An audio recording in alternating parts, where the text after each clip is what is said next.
नमस्कार मित्रो. कलम 19च्या सगळ्या प्रेक्षकांचं, कलम 19वर प्रेम करणाऱ्या आणि राग करणाऱ्या सगळ्यांचंच मी स्वागत करतो.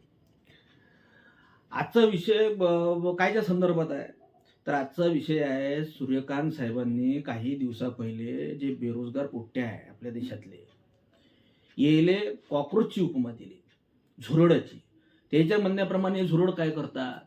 हे झुरड मग एकत्र येतात कामधंदा नसल्यामुळं आणि सोशल मीडियावर आपला विचार मांडतात, व्यवस्थेवर आरोप करतात आणि व्यवस्थेला संकटात आणण्याचं काम करतात, असं सूर्यकांत साहेब म्हणाले. मग मी विचार केला की आपण आता सूर्यकांत साहेबासारख्या एवढ्या मोठ्या पदावरच्या माणसानं म्हटलं असं तर काहीतरी तथ्य असन त्याच्यात. मग मी शोधलं. 5-6 दिवस त्याच्यामध्ये मी शोधत होतो की आपले जे महापुरुष आहे, शिवाजी महाराज असतील, भगतसिंग असतील, डॉक्टर बाबासाहेब आंबेडकर, महात्मा ज्योतिबा फुले, शाहू महाराज यांनी या झुरळेसाठी काय केलं?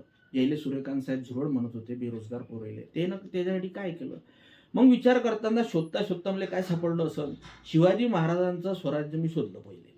मग शिवाजी महाराजांच्या स्वराज्यामध्ये काय सापडलं की सूर्यकांत साहेब बेरोजगार पोट्टेले झुरळ म्हणून राहिले. मग शिवाजी महाराजांच्या काळामध्ये तर काही लोक असे होते, काही समाज असे होते का त्याचं आयुष्य तर झुरळापेक्षाही बेकार होतं राज्य. त्याची सावली काही लोकांना चालत नव्हती, त्याले अधिकारही नव्हते. मग अशा लोकांसाठी, झुरळापेक्षाही बत्तर आयुष्य जगणाऱ्या लोकांसाठी शिवाजी महाराजांनी काय केलं? मग शिवाजी महाराजांनी ह्या सगळ्या लोकांना संघटित केलं आणि एवढे काही लोक, काही समाज असे होते का काबाड कष्ट करूनही त्यांना दिवसाचं 2 वेळचं जेवण मिळत नव्हतं, 1 वेळा उपाशी राहायला लागत होतं.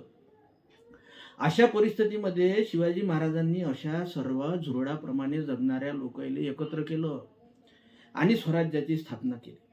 स्वराज्याची स्थापना केल्यानंतर ह्या झुरळासारख्या याच्याकडे रोजगार नव्हता, सामाजिकदृष्ट्या जे बहिष्कृत होते, ह्या लोकांना काय केलं स्वराज्यासाठी? तर ह्या लोकांना स्वराज्यासाठी गडकोट स्वराज्याला जिंकून दिले.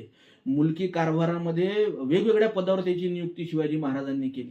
त्याला प्लेसमेंट दिली शिवाजी महाराजांनी प्रशासनामध्ये, त्यांना रोजगार दिला प्रशासनामध्ये. त्यांनी त्यांच्या जातीचा विचार केला नाही, त्यांनी त्यांच्या गुणाचा विचार केला आणि त्याला प्राधान्य दिलं, म्हणजे त्याला रोजगार दिला. त्यानं काही त्याला झुरड समजलेलं नाही शिवाजी महाराजांनी.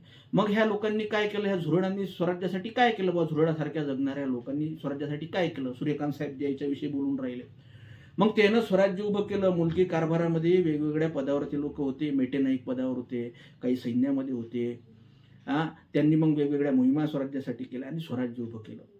म्हणजे शिवाजी महाराजांचं स्वराज्य जे उभं राहिलेलं आहे, ते स्वराज्य जैले सूर्यकांत साहेब बेरोजगार आणि तुच्छ लेखतात, बेरोजगार म्हणून तुच्छ लेखतात, त्याच्या आयुष्यात काही ढंगच नाही राहिलं बा. असे पोट्टे सगळे, असे समाजानं ज्याच्या आयुष्यात ढंग नाही म्हणून सोडून दिले होते, असे सगळे पोरं शिवाजी महाराजांनी पोट्टे एकत्र केले त्यावेळचे आणि स्वराज्याची स्थापना केली. एवढं मोठं स्वराज्य वाढवलं, एक वेगळं स्वराज्य निर्माण केलं. शिवाजी महाराजांनी रोजगार दिला दिले. मग असंच काम पुढं भगतसिंगनं केलेलं दिसते आपल्याला. भगतसिंगनं काय केलं? भगतसिंगनं नौजवान सभा काढली राज्यावर. मग ह्या भगतसिंगनं नौजवान सभा काढल्यानंतर काय होतं नौजवान सभेमध्ये? भगतसिंग म्हणत होता का हे आपल्या देशातले जे तरुण पोट्टे आहे, यानं देशाच्या बांधणीबद्दल स्वप्न पाहिलं पाहिजे, का त्याचा देश कसा असला पाहिजे. पहा भगतसिंग काय म्हणते, त्या पोराईचा देश कसा असला पाहिजे याचं स्वप्न पोराईनंच पाहावं आणि पोराईनंच पूर्ण करणार. त्यानं ह्या बेरोजगार पोराईले भगतसिंगनं कधीही झुरड म्हटलेलं नाही, नाही का, त्याने डिवसलेलं नाही.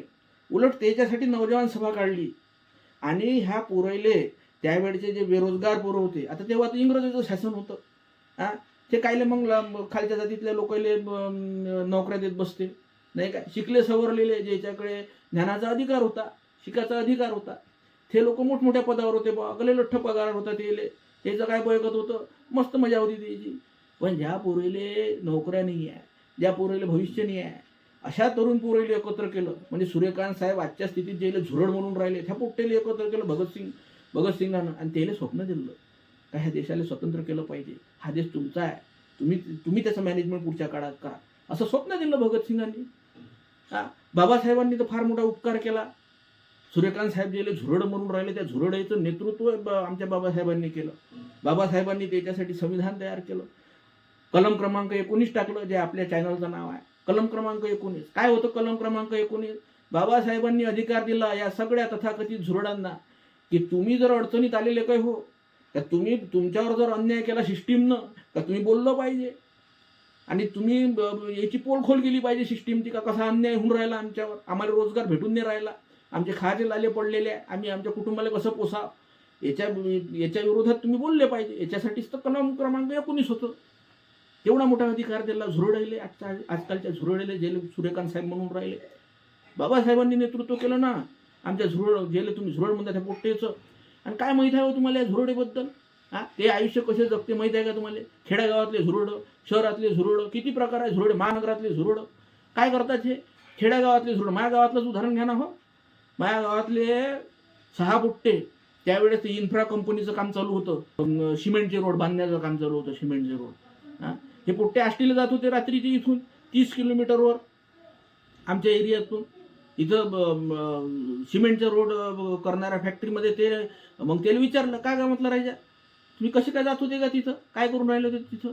दादा म्हणे आम्ही जवळपास 3 महिने काम केलं म्हणे तिथं. मग तिथं काय सुविधा होती म्हटलं तुमची? तर म्हणे काही नाही दादा म्हणे एक मोठा कंटेनर होता म्हणे आणि त्याच्यामध्ये म्हणे आम्ही 15-16 जण असे म्हणे घुसून दिले होते म्हणे त्याच्यामध्ये राहासाठी. आणि मग आम्ही राहू म्हणे बुवा त्याच्यात. मग त्याच्यात झोपायला जागा नाही, संडासाची व्यवस्था नाही, पाण्याची व्यवस्था नाही. आणि मग म्हणे आम्हाला जेवण येत होतं म्हणे ते काय दादा म्हणे कसं जेवण होतं म्हणे ते वरणात डाळ सापडत नव्हती म्हणे, असंही जेवण आम्हाला खाऊ घातलं म्हणे. आता काय करा म्हणे बुवा, करावं लागते म्हणे, नाही तर घर चालवावं लागते ना म्हणे आम्हाला. मग काय म्हटलं तुम्ही मग तिथं किती दिवस राहिले? मग ते म्हणत दादा आम्ही तिथे 4-5 दिवस राहिलो बुवा म्हणे, मग एवढा त्रास होई म्हणे आम्हाला, पण मग सोडता येत नव्हतं म्हणे बुवा. तर मग आम्ही म्हणे येणं जाणं करत होतो म्हणे, गावावरून येणं जाणं 30-35 किलोमीटर. कारण म्हटलं मग तुम्ही येणं जाणं 6 जण, मग 2 गाड्या होत्या म्हणे दादा आमच्याजवळ, 2 गाड्यावर आम्ही येणं जाणं करू म्हणे. आता लक्षात घ्या एवढ्या दुरून जिथून ST 7 नंतर भेटत नाही तिथून हे पोट्टे रात्रीचे येत होते, 10 वाजेपर्यंत घरी पोहोचत होते. टिबल सीट बसून त्याच्यात धाकते अजून पोलीस यायचा का पकडलं तर वरतून पेनल्टी बसते, अजून ह्या झटका वरतून येत. म्हणून हे पोट्टे रात्रीचे निघत होते. रस्त्यात जर ह्या पोट्ट्याचं बरं वाईट झालं तर घरचे न कोणाच्या तोंडाकडे पाहावं. त्या पोराच्या भरोश्यावर घर आहे. गेले हे सूर्यकांत साहेब झुरड म्हणून राहिले ना, त्या पोट्ट्याचं आयुष्य सांगतो गावातलं काय आहे. गावात हे पोट्टे गोठाणावर बसले राहते, गोष्टी हाकलते. काय करणार आहे? त्याला कामच नाही आहे, त्याला कामच व्यवस्था देऊन नाही राहिली. काय करणार आहे? रोजगार हमीमध्ये किती तुम्ही कामाला लावणार आहे पोट्टेले? रोजगार हमीचं नाव बदलून टाकलं, रामजी करून टाकलं. आम्हाला महात्मा गांधी चालत नाही, रामजी करून टाकलं. काय झालं? काहीच नाही. तशीच कंडिशन आहे राजो, काहीच फरक नाही पडलेला आहे. पोट्टे तशीच रिकामी आहे आणि वरतून हे दिवस ते येले झुरड म्हणून. त्याच्यानंतर आता दुसरी एक गोष्ट तुम्हाला सांगतो. मग शहरातले झुरड काय करतात? शहरातले झुरड रील काढतात. शहरात आता रील काढतात म्हणजे बाबा तिथं रील तर सन्मानाचा उद्योग आहे. बिहारच्या इलेक्शनमध्ये लय लोक बोंबलत होते, आम्ही तरुणाईला कोणता रोजगार दिला? रील ह्या उद्योग आहे. आणि आता रीलच काढत बसले पोट्टे, तरी तुम्ही त्याला झुरड म्हणता राजो. व्यवस्थेला सांगा ना 2 गोष्टी, त्याला सांगा ना रोजगार द्या ना म्हणा राजो. वर्षाला 2 कोटी रोजगार देणार होते, तरी पोट्टेची संख्या वाढून राहिली, झुरडीची संख्या तुरु पळून राहिले पोट्टे, भलतीच कामं करून राहिले. असं तुमचं म्हणणं आहे. त्याचं दुःख पाहिलं पाहिजे. घरातला बाप मेल्यानंतर आपल्या घर चालवासाठी ह्या पोरीला किती टोले घ्यायला लागते राजू, तुम्हाला काय माहीत आहे? लहान भावाचं शिक्षण, लहान बहिणीचं शिक्षण, बाप मेल्यानंतर ह्या पोरगा चांगला शिकूनही यायला नोकरी नाही आहे, तरी तो कामाला जाऊन राहिला, घर चालवून राहिला. त्याचं जर काही बरं वाईट झालं तर घर उघड्यावर येते. तुम्हाला काय माहीत आहे? तुम्ही मोठ्या पदावरची माणसं व्हा, गलेलठ्ठ पगार, भरपूर प्रॉपर्टी तुमच्याजवळ, तुम्हाला टोले काय माहीत आहे? काय टोले घेतात ना, पाहिलं पाहिजे ना. बरं, तुम्ही ह्या झुरडेबद्दल बोलता. वर्षानुवर्षे आपल्या जातीचा लाभ घेऊन या व्यवस्थेच्या पाठीवर जे गोचिड झाले आहे, रक्त शोषून राहिले, त्या व्यवस्थेचं रक्त शोषून राहिले ना, चांगले फुगून राहिले अंगात, त्याच्यावर तुम्ही बोलत नाही राजू. तुमच्यासारखे लोक, इतरही लोक बोलत नाही.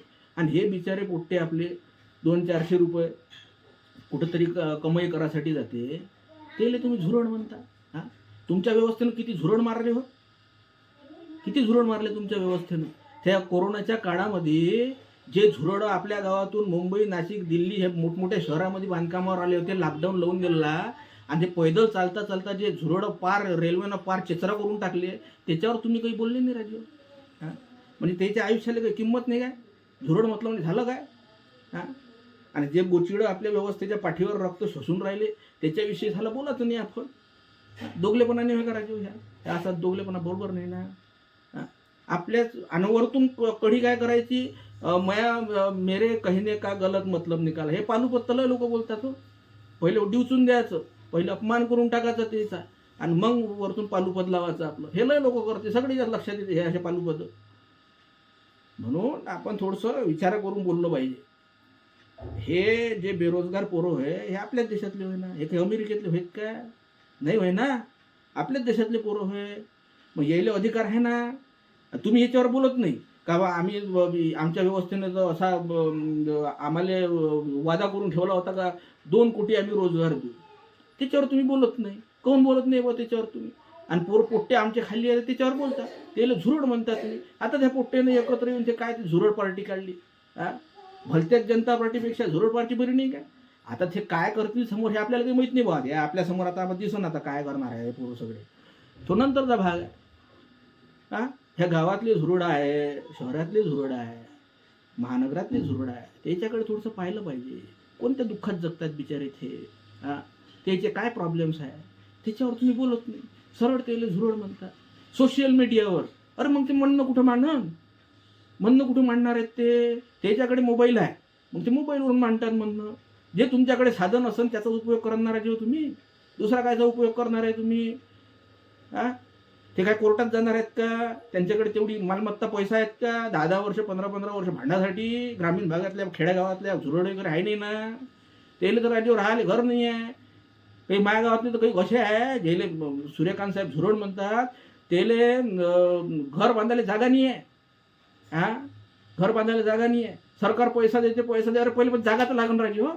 त्याची व्यवस्था तुमच्याकडे नाही आहे, जागेची व्यवस्था तुमच्याकडे नाही आहे. काय तुम्ही घर घेऊन राहिले त्याले? घर बांधायची सोय नाही द्यायची, 2 वेळच्या अन्नाची सोय नाही काही लोकांची. सणावाराला जाऊन पहा खेड्यागावामध्ये ह्या झुरड्याच्या घरी तुम्ही काय परिस्थिती असते. तुमचं बरं असते, प्रॉपर्टी सगळं व्यवस्थित आहे तुमचं, तुम्हाला काही टोले नाही आहे. कुठे किती टोले घ्यायला लागते गावात हे पहा ना तुम्ही. 8-8, 10-10 महिने ते हैदराबाद आहे, तिकडे नाशिक आहे, पुण्याला जाते बिचारे. तिकून येते, सांगते दादा तिथं काही पुरतच नाही म्हणते आम्हाला, आमचं सगळं भाड्यामध्ये ना खाण्यामध्येच जाते, काय उरणार आहे त्याचं विचारायचं.